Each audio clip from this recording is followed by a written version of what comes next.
Hi, welcome to learning നോക്ക്. നമ്മൾ കഴിഞ്ഞ ക്ലാസ്സിൽ HSA ഫിസിക്കൽ സയൻസിൻ്റെ ആൻസർ ഡിസ്കഷൻ സ്റ്റാർട്ട് ചെയ്തിരുന്നു.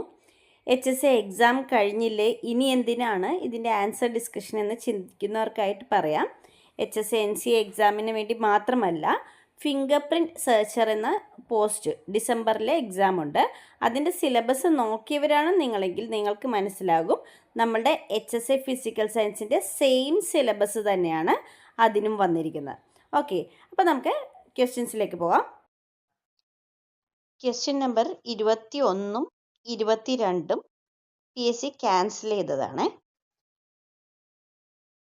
Question number 23.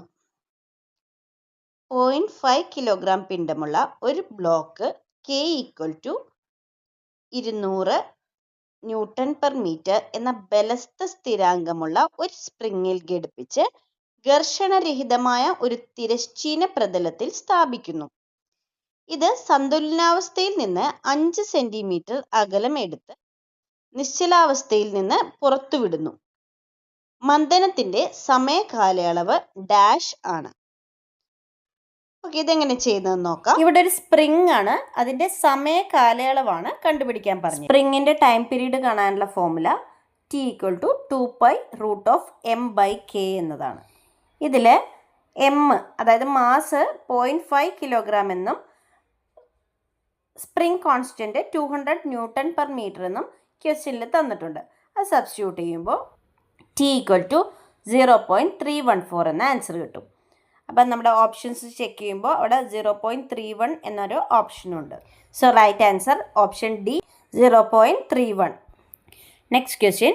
അല്പം വ്യത്യസ്തമായ ആവൃത്തിയിലുള്ള രണ്ട് ശബ്ദതരംഗങ്ങൾ F1 = 440 ഹെർട്സും F2 = 444 ഹെർട്സും ഒരേ സമയം പ്ലേ ചെയ്യുന്നു. 10 സെക്കൻഡിനുള്ളിൽ എത്ര ബീറ്റുകൾ കേൾക്കും?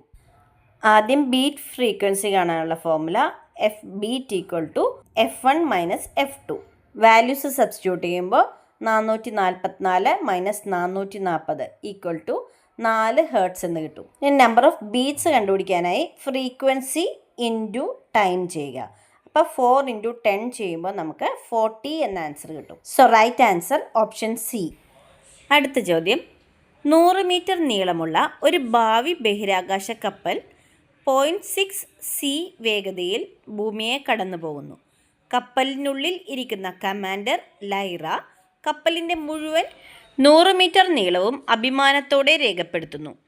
അതേസമയം ഭൂമിയിലെ ഒരു നിരീക്ഷണാലയത്തിൽ നിന്ന് വീക്ഷിക്കുന്ന ഡോക്ടർ റേ കപ്പലിൻ്റെ നീളം സ്വന്തമായി അളക്കുന്നു. ഡോക്ടർ റേ നടത്തിയ നിരീക്ഷണം താഴെ പറയുന്നവയിൽ ഏതാണ് ഏറ്റവും മികച്ചത്? ഇവിടെ ആൻസർ വരുന്നത് ഓപ്ഷൻ C ആണ്. ഡോക്ടർ റേ 100 മീറ്ററിൽ താഴെ അളക്കുന്നു. കാരണം അദ്ദേഹത്തിൻ്റെ ഫ്രെയിമിൽ കപ്പൽ ചലിക്കുകയും നീളസങ്കോചത്തിന് വിധേയമാവുകയും ചെയ്യുന്നു. ഇത് സ്പെഷ്യൽ തിയറി ഓഫ് റിലേറ്റിവിറ്റി വെച്ചാണ് പറയുന്നത്. സ്പെഷ്യൽ തിയറി ഓഫ് റിലേറ്റിവിറ്റി വെച്ച് നോക്കുമ്പോൾ മൂവിങ് ഒബ്ജക്റ്റ് ആയതുകൊണ്ട് ലെങ്ത് കോൺട്രാക്ഷൻ ഉണ്ടാകുന്നു. അടുത്ത ചോദ്യം. ഒരു ബഹിരാകാശ പേടകം 0.8 c വേഗതയിൽ ഭൂമിയിലേക്ക് നേരിട്ട് നീങ്ങുന്നു. ഇവിടെ c എന്നത് പ്രകാശ വേഗതയാണ്. അത് സ്വന്തം ഫ്രെയിമിൽ F = 1 × 10⁹ ഹെർട്സ് ആവൃത്തിയിലുള്ള ഒരു റേഡിയോ സിഗ്നൽ പുറപ്പെടുവിക്കുന്നു. ഭൂമിയിലെ നിരീക്ഷകൻ അളക്കുന്ന സിഗ്നലിൻ്റെ ആവൃത്തി. ഇവിടെ സ്പെഷ്യൽ തിയറി ഓഫ് റിലേറ്റിവിറ്റിയും ഡോപ്ലർ എഫക്റ്റും കൂടെ ചേർന്നിട്ടുള്ള റിലേറ്റിവിറ്റിക് ഡോപ്ലർ എഫക്റ്റാണ് യൂസ് ചെയ്യുന്നത്. ഇവിടെ സ്പേസ് ഷിപ്പിൻ്റെ വെലോസിറ്റി തന്നിരിക്കുന്നത് 0.8 c ആണ്. അതുപോലെ ഫ്രീക്വൻസി എന്ന് പറയുന്നത് 1 × 10⁹ ഹെർട്സും തന്നിരിക്കുന്നു. അങ്ങനെയാണെങ്കിൽ റിലേറ്റിവിറ്റീസ് ഡോപ്ലർ എഫക്റ്റിൻ്റെ ഇക്വേഷൻ എന്ന് പറയുന്നത് F = F0√1 + v/c / 1 - v/c എന്നതാണ്. നമ്മൾ വാല്യൂസ് എല്ലാം സബ്സ്റ്റിറ്റ്യൂട്ട് ചെയ്ത് കഴിയുമ്പോൾ നമുക്ക് ആൻസർ കിട്ടുന്നത് F = 3 × 10⁹ ഹെർട്സ് എന്നാണ്. സോ ആൻസർ ഓപ്ഷൻ D ആണ്. 27ാമത്തെ ചോദ്യം. 2 മീറ്റർ നീളവും 1 × 10⁻⁶ m² ക്രോസ് സെക്ഷൻ ഏരിയയുമുള്ള ഒരു wire Young's modulus y equal to 2 × 10⁻11 pascal ഉള്ള ഒരു മെറ്റീരിയൽ കൊണ്ടാണ് നിർമ്മിച്ചിരിക്കുന്നത്. വയർ നീട്ടാൻ F എന്ന ബലം പ്രയോഗിക്കുമ്പോൾ അതിൻ്റെ നീളം 1 മില്ലിമീറ്റർ വർദ്ധിക്കുന്നു. അതേസമയം ഒരേ മെറ്റീരിയലും നീളവും എന്നാൽ അതിൻ്റെ ഇരട്ടി വ്യാസവുമുള്ള രണ്ടാമത്തെ സമാനമായ വയറും അതേ ബലം F ഉപയോഗിച്ച് നീട്ടുന്നു. നമുക്ക് യങ്സ് മോഡുലസിൻ്റെ ഫോർമുല അറിയാം. y equal to F/A divided by ΔL/L. അതിൽ നിന്ന് ΔL കണ്ടുപിടിക്കാം. അപ്പോൾ അവിടെ നിന്ന് നമുക്ക് മനസ്സിലാവും ΔL is inversely proportional to A. ഇനി രണ്ടാമത്തെ വയറിൻ്റെ കേസ് എടുക്കുമ്പോൾ അവിടെ നമുക്ക് ഏരിയ കണ്ടുപിടിക്കാനുള്ള ഫോർമുല πr² ആണ്. അപ്പോൾ അതിൽ നിന്ന് നമുക്ക് രണ്ടാമത്തെ ഏരിയ 4 ടൈംസ് ഫസ്റ്റ് ഏരിയ ആണെന്ന് കിട്ടും. ΔL inversely proportional to A ആയതുകൊണ്ട് തന്നെ ΔL2 എന്ന് പറയുന്നത് 1/4 ΔL1 ആയിരിക്കും. അതായത് ക്രോസ് സെക്ഷണൽ ഏരിയ കുറവുള്ള വയർ, അതായത് നേർത്ത വയറിനായിരിക്കും കൂടുതൽ നീളം കൂടുന്നത്. സോ ആൻസർ വരുന്നത് ഓപ്ഷൻ സി, നേർത്ത വയർ കൂടുതൽ നീട്ടുന്നത് ക്രോസ് സെക്ഷണൽ ഏരിയയ്ക്ക് വിപരീത അനുപാതത്തിലായതിനാൽ ആണ്. 28th question. R ആരമുള്ള ഒരു കാപ്പിലറി 20 ഡിഗ്രി സെൽഷ്യസിൽ H ഉയരമുള്ള ജലവർദ്ധനവ് കാണിക്കുന്നു. താപനില വർദ്ധിക്കുകയാണെങ്കിൽ ഉപരിതല പിരിമുറുക്കം കുറയുന്നു.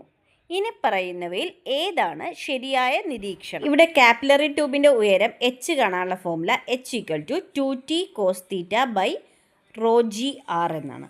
T എന്ന് പറയുന്നത് പ്രതലബലമാണ്. നമുക്കറിയാം താപനില വർദ്ധിക്കുമ്പോൾ പ്രതലബലം കുറയുന്നു. പ്രതലബലം കുറയുന്നത് കൊണ്ട് തന്നെ ഇവിടെ H കുറയുന്നു, അതായത് ജലനിരപ്പ് കുറയുന്നു. ആൻസർ ഓപ്ഷൻ സി ആണ്. അടുത്ത ചോദ്യം. കാറ്റുള്ള ഒരു ദിവസം ഒരു നീണ്ട തൂക്കുപാലത്തിലൂടെയുള്ള ഒരേ സമയം മാർച്ച് ചെയ്യുന്ന ഒരു കൂട്ടം സൈനികർക്ക് പാതി വഴിയിൽ പടി മുറിച്ചു കിടക്കാൻ ആജ്ഞാപിക്കുന്നു. കാറ്റ് അസാധാരണമാം വിധം ശക്തമല്ലായിരുന്നിട്ടും ഒരു പാലം ശക്തമായി ആന്തോളനം ചെയ്യാൻ തുടങ്ങി. ഒടുവിൽ തകർന്നു വീണ ഒരു പ്രസിദ്ധമായ സംഭവം കമാൻഡർ ഓർക്കുന്നു. ഈ തകർച്ചയ്ക്ക് ഏറ്റവും കാരണമായ ഭൗതിക പ്രതിഭാസം ഏതാണ്? ഇവിടെ നമുക്കറിയാം റെസൊണൻസ് ആണ് നടക്കുന്നത്, അല്ലേ? റെസൊണൻസ് അഥവാ അനുരണനമാണ്. സോ ആൻസർ ഓപ്ഷൻ സി, അനുരണനം ഉണ്ടായി താളാത്മകമായ മാർച്ചിങ് അല്ലെങ്കിൽ കാറ്റ് പാലത്തിൻ്റെ സ്വാഭാവിക ആവൃത്തിയുമായി പൊരുത്തപ്പെടുകയും ആന്തോളനങ്ങൾ വർദ്ധിക്കുകയും ചെയ്തു. അടുത്ത ചോദ്യം. M ഈക്വൽ ടു 100 കിലോഗ്രാം പിണ്ഡവും R ഈക്വൽ ടു 2 മീറ്റർ ആരവുമുള്ള ഒരു ഏകീകൃത വൃത്താകൃതിയിലുള്ള പ്ലാറ്റ്ഫോം ω0 ഈക്വൽ ടു 2 റേഡിയൻ/സെക്കൻഡ് എന്ന പ്രാരംഭ കോണീയ പ്രവേഗത്തോടെ സ്വതന്ത്രമായി കറങ്ങുന്നു. M ഈക്വൽ ടു 10 കിലോഗ്രാം പിണ്ഡമുള്ള ഒരു ചെറിയ ബ്ലോക്ക് പ്ലാറ്റ്ഫോമിൻ്റെ മധ്യഭാഗത്ത് സ്ഥാപിച്ചിരിക്കുന്നു. അത് പുറത്തേക്ക് റേഡിയലായി സ്ലൈഡ് ചെയ്യാൻ സ്വതന്ത്രമാണ്. ബ്ലോക്കിനും പ്ലാറ്റ്ഫോമിനും ഇടയിൽ ഘർഷണമില്ല. ബ്ലോക്ക് പതുക്കെ പുറത്തേക്ക് ക്വാസി സ്റ്റാറ്റിക്കായി പ്ലാറ്റ്ഫോമിൻ്റെ അരികിലേക്ക് നീങ്ങുന്നുവെന്ന് കരുതുക. ബ്ലോക്ക് അരികിലെത്തുമ്പോൾ സിസ്റ്റത്തിൻ്റെ കോണീയ പ്രവേഗം എന്താണ്? ഈ സ്വഭാവത്തെ നിയന്ത്രിക്കുന്ന ഭൗതിക തത്വം ഏതാണ്? ഇവിടെ law of conservation of angular momentum ആണ് വരുന്നത്. Angular momentum L equal to I⍵ എന്നതാണ് ഫോർമുല. ആംഗുലർ മൊമെൻ്റം കൺസർവ്ഡ് ആയതുകൊണ്ട് L1 ഈക്വൽ ടു L2 ആയിരിക്കും. So I1 ω1 equal to I2 ω2 ആവും. ഈ സിസ്റ്റത്തിൽ 2 ഒബ്ജക്ട്സ് ഉണ്ട്. ആദ്യത്തത് വൃത്താകൃതിയിലുള്ള പ്ലാറ്റ്ഫോമാണ്. അതിൻ്റെ മൊമെൻ്റ് ഓഫ് ഇനേർഷ്യ ½ mr² എന്നും പോയിൻ്റ് മാസിൻ്റെത് mr² എന്നും വരും.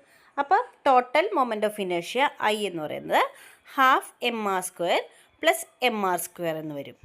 ഇവിടെ ഫസ്റ്റ് കേസ് എടുക്കുമ്പോൾ പോയിൻ്റ് മാസ് സെൻറ്ററിനോട് ചേർന്നിരിക്കുന്നതുകൊണ്ട് r ഈക്വൽ ടു 0 വരും. അങ്ങനെ വരുമ്പോൾ അവിടെ മൊമെൻ്റ് ഓഫ് ഇനേർഷ്യ എന്ന് പറയുന്നത് ½ mr² മാത്രമേ ഉണ്ടാവുള്ളൂ. വാല്യൂ സബ്സ്റ്റിറ്റ്യൂട്ട് ചെയ്യുമ്പോൾ നമുക്ക് 200 എന്ന ആൻസർ കിട്ടും. അതുപോലെ സെക്കൻഡ് കേസ് എടുക്കുമ്പോൾ, അതായത് ഫൈനൽ സ്റ്റേറ്റ് എടുക്കുകയാണെങ്കിൽ അവിടെ നമുക്ക് r എന്നത് ക്യാപിറ്റൽ Rന് ഈക്വൽ ആയിരിക്കും. അതായത് ആ സർക്കുലർ പ്ലാറ്റ്ഫോമിൻ്റെ അരികിലെത്തിയിരിക്കുന്നു. സോ നമുക്ക് ആൻസർ വരുന്നത് 240 എന്നാണ്. അപ്പം നമ്മൾ കാൽക്കുലേറ്റ് ചെയ്ത I1ൻ്റെയും I2ൻ്റെയും വാല്യൂസ് ആംഗുലർ മൊമെൻറ്റം കൺസർവേഷൻ ഫോർമുലയിൽ അപ്ലൈ ചെയ്യണം. അപ്പോൾ അതിൽ നിന്ന് നമുക്ക് ω2 അതായത് ഫൈനൽ ആംഗുലർ മൊമെൻറ്റം 1.67 എന്ന് കിട്ടും. 1.67 ഈസ് ലെസ് ദാൻ 2. സോ നമ്മുടെ ആൻസർ ഓപ്ഷൻ ബി വരും, ω<2 radian/s. കാരണം കോണീയ ആക്കം സംരക്ഷിക്കപ്പെടുകയും ജഡത്വ നിമിഷം വർദ്ധിക്കുകയും ചെയ്യുന്നു. 20 മുതൽ 30 വരെയുള്ള ചോദ്യങ്ങളാണ് ഇന്ന് നമ്മൾ ഡിസ്കസ് ചെയ്തത്. ബാക്കി ചോദ്യങ്ങൾ അടുത്ത ക്ലാസ്സിൽ ഡിസ്കസ് ചെയ്യാം. Okay, thank you for watching.